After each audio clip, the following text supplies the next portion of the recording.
Proclamons la majesté du Seigneur Jésus comme jamais nous ne l'avions encore fait auparavant. Bien que le royaume de l'Antéchrist doive précéder l'établissement du royaume de Christ, nous devons témoigner pour le royaume de Christ avant la manifestation du royaume de l'Antéchrist. Cet âge doit nécessairement s'achever et l'Église doit accomplir sa mission pour cela. Naturellement, il ne s'agit pas d'un nouvel évangile, c'est seulement un aspect du seul évangile qui pendant trop longtemps a été négligé par le peuple de Dieu.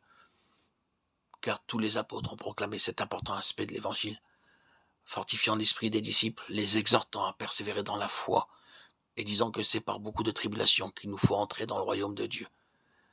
Et ils lui fixèrent un jour, et plusieurs vinrent le trouver. Dans son logis, Paul leur annonçant le royaume de Dieu, en rendant témoignage et en cherchant par la loi de Moïse et par les prophètes à les persuader de ce qui concerne Jésus.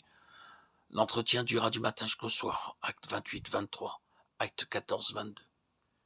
Bien plus encore, après sa résurrection, le Seigneur Jésus lui-même a parlé à ses disciples de ce qui concerne le royaume de Dieu. Acte 1-3. Si nous voulons continuer l'œuvre des apôtres, nous devons témoigner des mêmes choses qu'eux.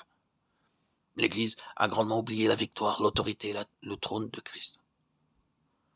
Ceux qui osent témoigner que Christ seul est roi et non pas Satan prêchent réellement l'évangile du royaume des cieux. Ne soyons pas de ceux qui se méprennent à l'égard du temps où nous sommes. Il y a un seul et même évangile qui correspond à l'époque du royaume de Christ. En déclarant ces choses, nous ne disons pas qu'ils ne doivent être annoncés rien d'autre aujourd'hui. Nous voulons seulement souligner le fait que Dieu désire que nous prenions en considération cet aspect de l'évangile. Nous devons affirmer et prendre position à l'égard de ce que Dieu a déterminé pour cet âge. Ce qui le préoccupe au terme de cette période, c'est la victoire de son Fils et l'exil de Satan. Si nous ne sommes pas un avec Dieu dans cette même pensée, c'est-à-dire si nous ne prenons pas garde à ce qui fait l'objet de l'attente de Dieu, nous n'accomplirons pas la volonté éternelle de Dieu, et cela malgré la grandeur de l'œuvre qui nous occuperait actuellement. Si tel était notre cas, nous serions bien loin du désir du Seigneur. Le besoin actuel, c'est que les enfants de Dieu sachent en quel temps nous sommes. Dieu cherche un peuple qui travaille avec lui pour conduire cette période à son terme afin d'introduire l'économie de son royaume. Si les croyants n'ont pour unique objectif et comme seule responsabilité sur cette terre que d'œuvrer pour le salut des âmes, ils sont alors passés à côté de l'accomplissement de la volonté hautement élevée de Dieu. Ils doivent réaliser qu'ils ont une responsabilité bien plus grande que le salut des âmes. C'est de contribuer à conduire cet âge à son terme pour pouvoir introduire la période du royaume de Dieu.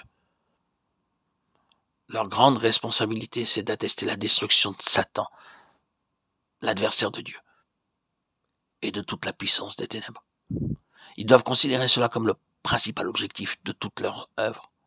La prière, ce n'est pas seulement quémander, mais c'est porter atteinte à Satan. Sauver des âmes, ce n'est pas uniquement sauver des personnes, mais c'est reconquérir le terrain usurpé par le diable